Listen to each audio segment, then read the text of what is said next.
herin'ny Kristy nandresy ny fahafatesana.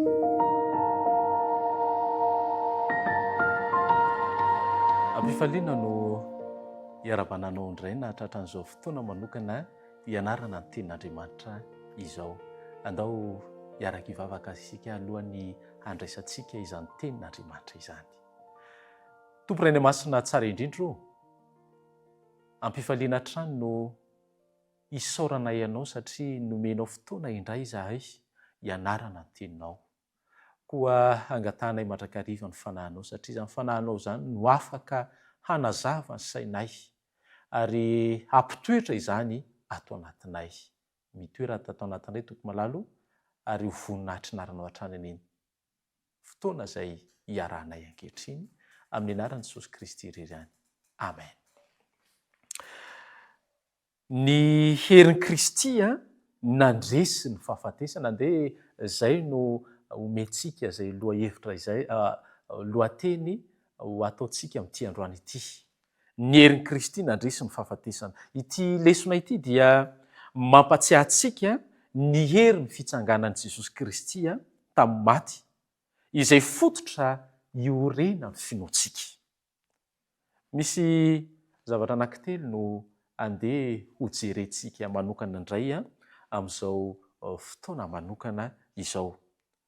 Ny fototra iorenan'ny hafatra kristianina, ny fototra iorenan'ny hafatra kristianina, ny fitsanganan'i Kristy no hery mampijoro ny hafatra izay torintsika. Raha tsy nitsangana Jesosy Kristy dia ho foana ny finoantsika, saingy ny hery no anisan'ny manome lanja ny fanompoana izay ataontsika tsiraray avy. Andeha ny hovakintsika ny tenin'Andriamanitra, ny Korinthiana voalohany, Korinthiana voalohany toko fa 5:10, Korinthiana voalohany toko fa 5:10 izay milaza ny amintsika ny amin'ny fitsanganan'ny maty. Ity Korinthiana voalohany toko fa 5:10 ity. Korinthiana faharoa toko fa 5:10 ka hojerentsika ny 4:40. Izao no voalazan'i Jesosy Kristy.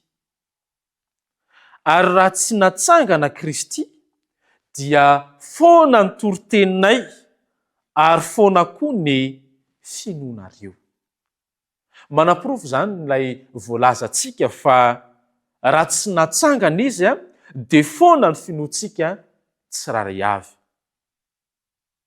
Ny faharoa dia izao, toky momba ny fitsanganana amin'ny maty. Tokony amin'ny fitsanganana amin'ny maty. Manana toky lehibe tsika ary toky tanteraka fa satria nitsangana Kristy dia izy koa ny fitsanganan'ny mpino amin'ny maty. Zavatra mahafinaritra izany satria nandresy ny fahafatesany Kristy dia ho an'izay rehetra ao aminy dia afaka handresy izany fahafatesana izany ihany koa. Ahoana ny voalazan'ny tenin'Andriamanitra? Ny Korinthiana voalohany toko fa 5:10 ihany no andeha handraisantsika izany afatra izany. Korinthiana voalohany toko fa 5:10 ka ny 20. Vakiana amin'ny anaran'i Jesosy. Nefa tsy izany, fa efa natsangana tamin'ny maty koa i Kristy ho santatra izay efa notimandry. Ry havana malala, Jesosy Kristy ny fiainana, ary izay mino azy dia hanana izany toky mahafinaritra izany dia ilay fiainana mandrakizay ary afaka handresy ilay fahafatesana ihany koa.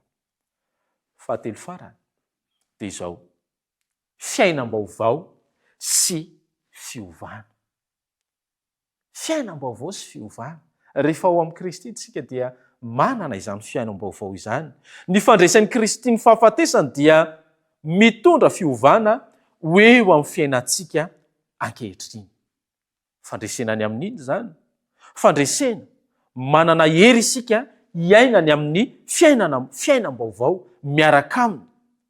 Fanantenana velona, lasa manana izany fanantenana mamelombelona izany isika. Ny fitsanganany dia miteraka fanantenana velona ao am-pontsika isan'andro isan'andro.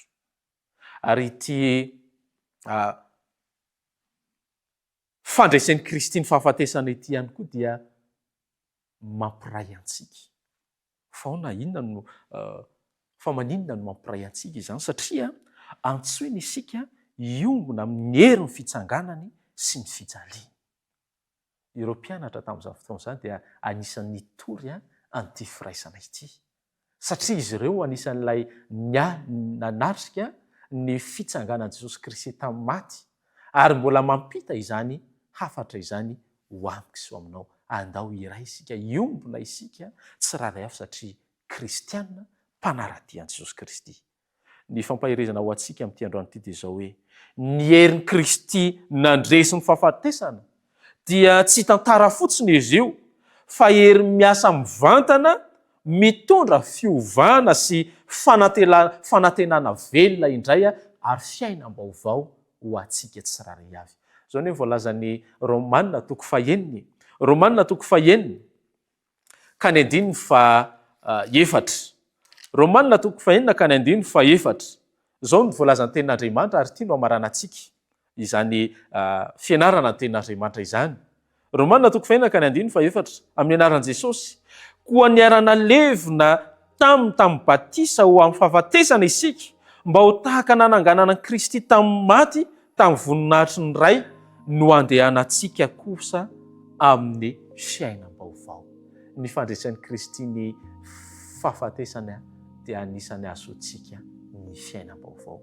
Ny tompony hanome izany fiainam-baovao izany ho asy ianao.